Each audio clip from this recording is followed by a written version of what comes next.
So today we've got Dr. Yvonne with us, and Yvonne is with us for the second time. So thank you very much for joining us. Yvonne's a chiropractor. She's part of the IA Apner organization, and she's a specialist in children's neurology as well. So Dr. Yvonne created the NeuroHub. So welcome, Yvonne, and so happy to have you with us. Thanks so much for your interest in my work for the second time. I really appreciate your attention and things like that. So thanks for having me.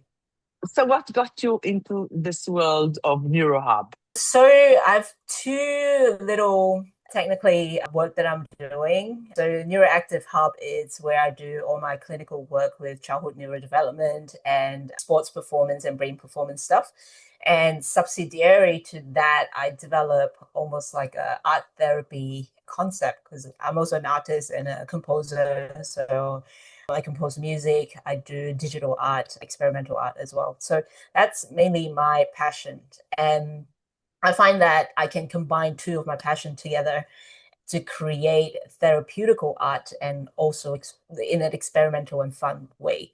I set up Neuro Art Hub as a subsidiary to a Neuroactive Hub. So in Neuro Art Hub, that's where I do most of my neuroscience informed arts, whether it's performance, therapy tool, or installation and things like that. So it's a product of a combination of two of my biggest passions, clinical work in functional neurology, chiropractic, and also in arts. So essentially that was how those two things came about. And you use something called audiovisual. So could you just explain a little bit about it?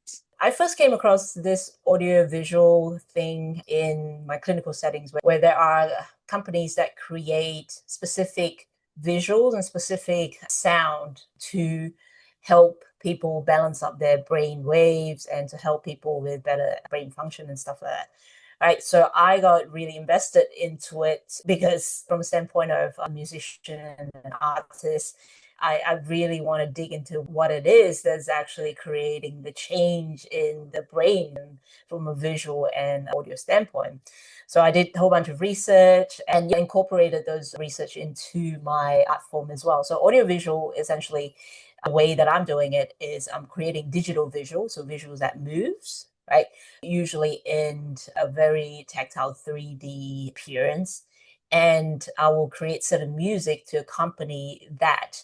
I'll test those audiovisual sometimes in therapeutical settings to see how it changes the brain and help whether it helps with the patients or not. So usually I'll use that sometimes as a form of therapy. So what is audiovisual? Really, it means that it's using specific light, specific graphic, and specific music to change your brain state. And is it very much different, right brain versus left brain? It's a little bit more complex than that because when it involves music, when it involves graphic as well, a person's preference to a particular sound matters and the person's existing brainwaves also matter. So oftentimes you see we consume music or we process music using bilateral brains. So that's why I'm very heavy and very invested in using music as therapy because it actually creates so much activation on the brain once the person is actually attuned to it. Yeah. So from a therapeutical standpoint, it saves me a lot of work, right? Your environment, it's creating a safe place. It's already creating some therapeutical value. You don't really have to force someone to do additional therapy in a sense, because that is essentially added value to me, especially for kids, getting them to do a certain sit down and do a laser and things like that. That at times can be quite taxing if the kids are in a fight and flight situation, as you would understand. So that audiovisual is really to create an environment that the child actually feels safe, and at the same time, they are receiving therapeutical value already by being in that room, being exposed to the specific music and that specific graphic. Will you be using the same audio each session with the child or just change it? I would change it. So oftentimes I'll try to make it fun for kids that already have very good auditory processing and for kids that I can actually attune to music. So I'll get them to selectively choose whatever sound they want. So that makes it quite engaging and interactive. So they don't feel like, oh, this is a therapy. They don't feel like, oh, I need to be passively fed like something into my brain. So this is more like in a sense, to them, it's a bit more engaging. They're having fun with it. So it's once they pick the sound, then I can combine it sometimes with binaural beats or sometimes with other specific frequencies to attune or to change their brain state. So depending on whatever brain frequencies that it's a bit out of balance, I'll try to use that particular waves to establish that balance again. So each session is according to the child's neurofeedback brain map? Technically, that's how I have been structuring that as well. I also have some generic ones where it's just for calming purposes, right? For those that, so it really depends on the children that are very sensitive to sound, then I will be very specific with those frequencies. It's situational dependent as well, on not feeling it. Then I'll have other frequencies to calm them down first, and then I'll get more specific into the therapeutical frequencies, usually binaural beats with the headphones. And in terms of graphics, sometimes they'll feel better if they pick their own graphic, then I'll go with that. So it really depends on the child and the situation. And sometimes they couldn't have a bar of it. They just want to be cooped up in a corner, or they just have some vagal stimulation, and that's it. Sometimes they get to a point where they're so sensitive to light, they can't even attune to their surrounding. So it all really depends on the situation. So in the structure that I have, yes, so the audiovisual, it's created ideally for the child with specific brainwave imbalances, and the idea is to use that specific graphic and the sound to get to entrain the brain back to the balanced state. And for users who want to use it at home, buy the projector or some kind of equipment that you use in the videos? At the moment, I don't have my own product to projector to sell, but then there's so many other outside commercial projector out there that you can buy.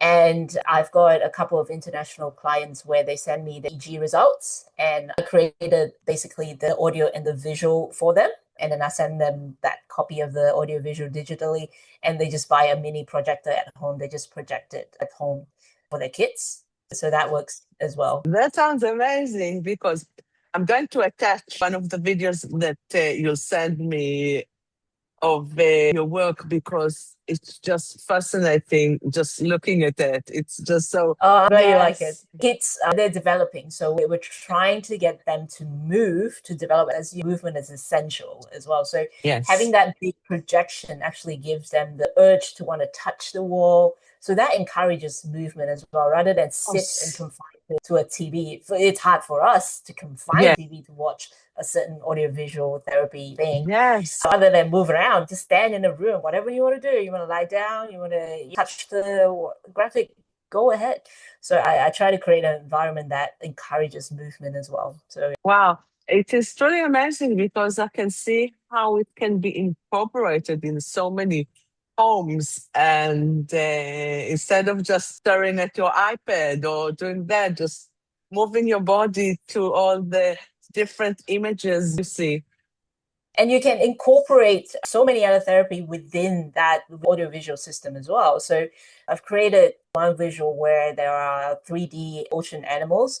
So the child would have to count them. They have to count certain animals, like count the whales. So they will have to look around. So they have to turn, right? And that encourages them to activate the vestibular system. So as they turn, the motor system gets activated, right? The vestibular ocular reflex gets activated. Yes. So I want that integrated system technically within that environment, without having to force them to do that therapy. Basically, it's just easier work for me. And I can see it as such a powerful tool, especially with the non-verbal population, as Exactly. giving so much input to them and movement that they lack. Exactly. And I think with these children also, it's like everything, right? So it comes to a point where after a few sessions, they can already know those whales is going to come out. So because their left brain is so developed that their memory is exceptional. So every few sessions, I'll change the graphic. Every few I'll change the sound. just to make it a little bit more interactive for them. And also novelty promotes plasticity as well. So within that environment, I want to also create that novelty and encourage the brain to adapt to a new stimulus as well. So a session with you would be mainly working on these systems, or will it be also working on primitive reflexes and stuff like that? Was Yeah, of course. So it really depends. There are some adults that come in just for the audiovisual session, but I hardly offer it from home. So I usually send them the graphic. Once I did the brain scan on them, I'll send them the graphic, and then they'll create that environment in a room for themselves. So I'll show them what projector to buy and stuff like that. So usually that's the way it goes for people that just want to come in for audiovisual. But in my day-to-day clinical way of treating, especially autistic kids, ADHD kids, yes, within that environment, I'll incorporate Malello method into a functional neurology. I'll include sound therapy like I am. So essentially, majority of the functional neurology way of managing kids in the developmental disorder cohort. So within that audiovisual environment. So I find that kids are a little bit, especially new ones, they come in, you don't get that initial fear. A lot of new kids, when they come in, obviously their flight and fight is off the chart. So having that audio-visual environment really helps me settle them down, create that trust and the bond to start off with. You kind of go, oh, this environment's fun. Like, yes, and then they bring their guard down, and that makes my therapy session a lot easier. yes. Yeah. I watched the video with one of your dancers with the stimming. So how did the music actually help her? So that's a completely different project. So that is more art-based, although it's usually using the audiovisual element, but this is more dedicated to more understanding stimming behavior through an artistic standpoint. So me being a clinician and also me doing arts and music and stuff like that, sometimes I come to a philosophical dilemma. So it's oftentimes you see a lot of ADHD kids, really talented, sometimes autistic kids, and it's just because the way they're wired, enable them to fit into the current world doesn't mean that their existing world is not, it's not beautiful. So sometimes I feel kind of like a child asked me one time, he was asking me, it's like, I want to fit into the world, but would you take, doing this therapy, would you take my talent away? Because he's a very good classical composer. He's only 9 years old. That question struck me a little bit. The answer is I don't know, but I'm trying to get you to accommodate and feel better existing in the current world. But at the same time, I do not want to take your talent away, nor did I know if I have the power to take it away with all this Yes. talent. So I'll come to a philosophical dilemma in a sense that we're changing their brain. Essentially, we're changing how they behave, we're changing their personality, we're changing how they adapt to the world, right? And in a sense, is that a good thing? It's a good thing if it helps them adapt to the world. But from another side, if you think of it, if that takes the talent away or whatever, is it something from an artistic standpoint? So it's probably not great. So I come down to almost like I'm sitting on a fence with that. So I want to Yeah. try to also bring another side of looking at autistic and ADHD, where their way of communicating and their way of expressing themselves, it's also has its own beauty, right? Only that if we put a very static lens where society dictates as normal, if we only look at it from that lens, then of course they are being labeled as disabled, right? Mm-hmm. But if you look at it from their standpoint, because we deal with them almost day in and day out, we see how talented they are and we see how great they are. That side is not being seen. Like the world only see them as you're gonna struggle in this world, you're not fitting in, right? So I want to showcase their talent. So the way I want to showcase it is that I don't want any external influence, because when we learn art, when we learn any movement, it is learning from experience from the people from the past that has done great things.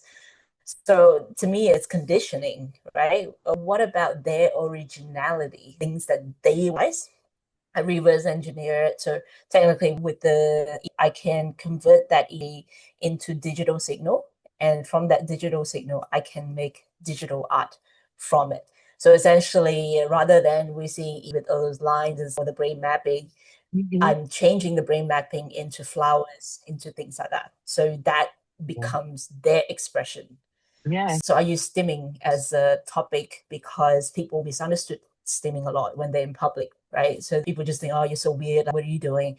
But we know that is their way to regulate because the world's just too much for them, right? Yes. And sometimes it's like they need to move, movement that's created. So their body is creating a movement to regulate their own brain state, right? Yes. So I want that message to get out there rather, instead of creating a lectures. I want to make it through an art form, so kids can understand it, parents can understand it, and it's not too confronting. So it's like a beautiful art, sort of Yes. metaphorical of actually showcasing that there is beauty in autism brain. There's beauty in Yeah. stimming as well. We look at it from a authentic expression, from artistic way. They're actually pretty incredible. So that essentially caught the attention of the Autistic Parenting magazine. So that way they started featuring that as EG as communication. So I that's can how say it you're came about. changing the whole world. I won't say I'm changing the whole world. This is not a completely new idea. I'm just innovatively and modifying it. Uh, Yeah. it's just fascinating. So, if people want to contact you, what is the best way to do so?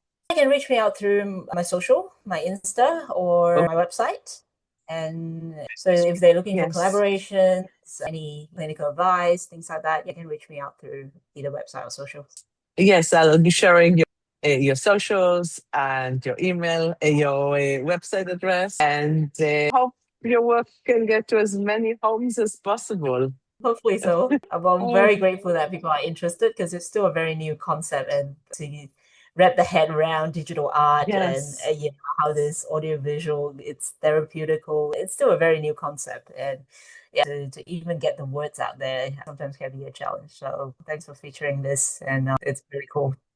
Oh, thank you so much. And we'll Great. go So, from there. thank you so much. It was so fascinating. And looking forward to hearing more about everything. Can you hear Thanks so me? much for this this session. I really appreciate your interest. Okay, thank you. So, bye. See you, Dana. See you. Bye. Bye, bye, bye.